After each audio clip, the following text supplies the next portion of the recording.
जय जिनेन्द्र प्रणाम। श्रवणोपासक परिवार के ज्ञान भंडार सॉफ्टवेयर के इस डेमो वीडियो में हम देखेंगे कि आपने एक बार एंट्री कर ली अपनी किताबों की तो उसका लिस्ट कैसे प्रिंट करना है और एक्सपोर्ट करना है।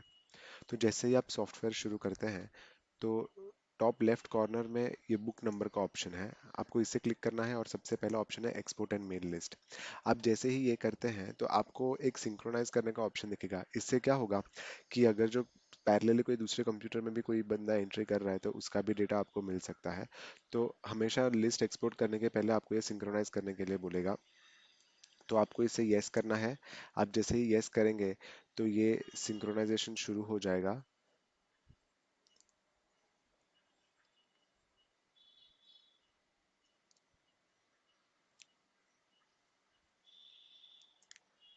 सिंक्रोनाइजेशन होने के बाद हमें ये स्क्रीन दिखने में आती है। अभी इसमें टॉप लेफ्ट कॉर्नर में भंडार का ऑप्शन है। कभी ऐसा हो सकता है कि किसी के पास एक से ज्यादा भंडार का एक्सेस हो, जैसे कि हमारे संघ में हमारे पास साथ में और दो भंडार का भी एक्सेस है। तो मेरे पास ऑप्शन है, या तो सिर्फ मैं अपने भंडार का लिस्ट प्रिंट करूं या मैं और भंडार का भी साथ में लिस्ट प्रिंट करूं। अगर जो मुझे सिर्फ हमारे भंडार का लिस्ट प्रिंट करना है तो ये ऑप्शन ऐसे ही रखेंगे और आगे बढ़ेंगे। और अगर हमें एक से ज़्यादा भंडार का लिस्ट प्रिंट करना है तो हमें यहाँ पे ये मल्टीपल भंडार्स का ऑप्शन टिक करना है। आपको जिस जिस भंडार का एक्सेस है आप वो सिलेक्ट कर सकते हैं और यहाँ पे ऐसे वो भंडार का नाम सिलेक्ट करके साइड एरो पे क्लिक कर सकते हैं और ओके कर सकते हैं। अगर आपको ज़्यादा भंडार का एक्सेस चाहिए तो आपको इसकी रिक्वेस्ट रेज करनी पड़ेगी और क्यों चाहिए वो बताना पड़ेगा। तो बैकएंड से वो एनेबल कर दिया जाएगा।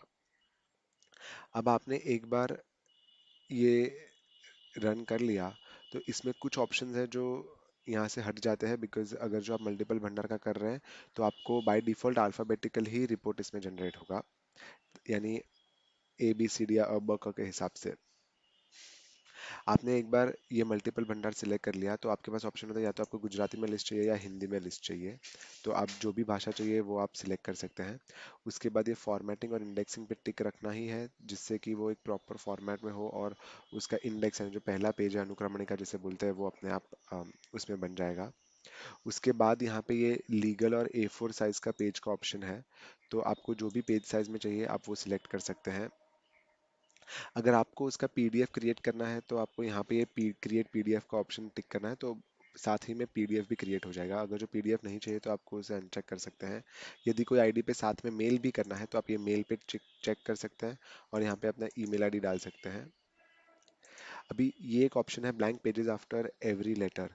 तो इसका अर्थ ये है कि जैसे एक एक अल्फ़ाबेट या एक एक अक्षर होते जाएगा तो उसके बाद अगर आपको कोई पेज ब्लैंक छोड़ना है तो आप छोड़ सकते हैं। इसका बेनिफिट और रीज़न ये है कि आपने एक बार रजिस्टर प्रिंट कर लिया, उसके बाद अगर कोई नई बुक आई तो आप उसमें मैन्युअली हाथ से एंट्री करके लिख सकते हैं। तो आपको कितने पेजेस ब्लैंक छोड़ने हैं आपको वो सिलेक्ट करना है यहाँ पे। उसके बाद ये कोई ऑप्शन अभी एनेबल नहीं है बिकॉज हमने मल्टीपल भंडार सिलेक्ट किया हुआ है।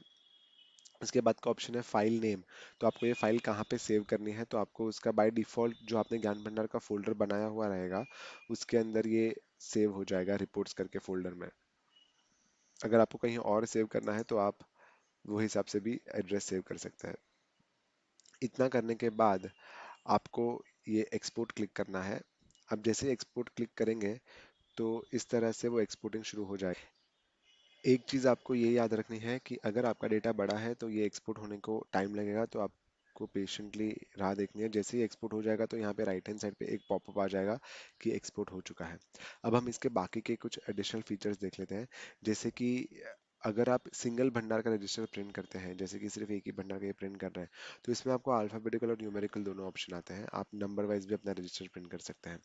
साथ ही में अगर आपको चाहिए कि आपने लास्ट रिपोर्ट जब भी रजिस्टर प्रिंट किया उसके बाद से क्या नई एंट्रीज आई हैं, तो आप ये भी सिलेक्ट कर सकते हैं कि एंट्रीज आफ्टर, और आप वो डेट सिलेक्ट कर सकते हैं कि जैसे कि 1 सितंबर के बाद मैंने जो भी एंट्री किया मुझे वो चाहिए। इसके अलावा दूसरा ऑप्शन है कि सिलेक्टेड साइजेस। अगर आपको केवल किसी एक पर्टिकुलर साइज की बुक का रजिस्टर प्रिंट करना है, जैसे कि अगर जो आपने बच्चों के पढ़ने के लिए अलग से सेक्शन बनाया हुआ है, तो आप वैसे ही के साइज या जो भी आपका साइज रहेगा वो आप सिलेक्टेड साइज का भी रजिस्टर प्रिंट कर सकते हैं। इसके अलावा सिलेक्टेड क्लासेस, जैसे कि हमने पहले वीडियो में बताया था कि कुछ बुक को पढ़ने लायक बुकों को अभ्यास योग्य नहीं, बट केवल रीडिंग वाले जो बुक्स हैं उनको कैटेगराइजेशन किया हुआ है। तो अगर आपको वो कैटेगरी वाइज बुक का लिस्ट प्रिंट करना है तो आप वो भी यहाँ पे सिलेक्ट कर सकते हैं। तो ये उस चीज़ के ऑप्शन थे, आप ऐसे रिपोर्ट्स प्रिंट कर सकते हैं। एक बार आपने लिस्ट प्रिंट कर लिया, उसके बाद वो यही एड्रेस पे सेव हो जाएगा। और जो पीडीएफ है तीन भंडार का कॉमन, वो कुछ ऐसा दिखता है। जो फर्स्ट पेज है वो ऐसे आपको इंडेक्स दिखेगा।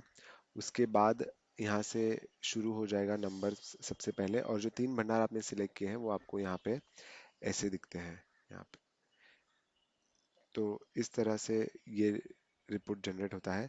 एक और चीज़ इसमें है, अगर आप न्यूमेरिकल सिलेक्ट करते हैं तो यहाँ पे आपको ऑप्शन आता है ऑल ग्रंथ्स और बोथ नेम्स का। यानी अगर किसी किताब के नाम में एक से ज़्यादा नाम हो किताब के, या उसके अंदर मल्टीपल ग्रंथ हो, जो कि हमने एक अलग वीडियो में एक्सप्लेन किया हुआ है ये दो चीज़ें क्या है। तो अगर आप इसको चेक करते हैं तो आपको मल्टीपल नेम्स आएंगे। तो अगर आप न्यूमेरिकल लिस्ट आपने प्रिंट की हो तो आपको ऐसा हो सकता है कि एक नंबर है जैसे कि C1001, तो उसके सामने दो तीन नाम आए, जैसे कि प्रबोध टीका नाम आएगा, और वापस C1001 में आपको प्रतिक्रमण सूत्र या श्राद्ध प्रतिक्रमण जो उसका दूसरा नाम है वो भी नाम आपको वहाँ पे दिखेगा। तो उस तरह से आपको मल्टीपल नाम्स भी दिख सकते हैं। प्रणाम।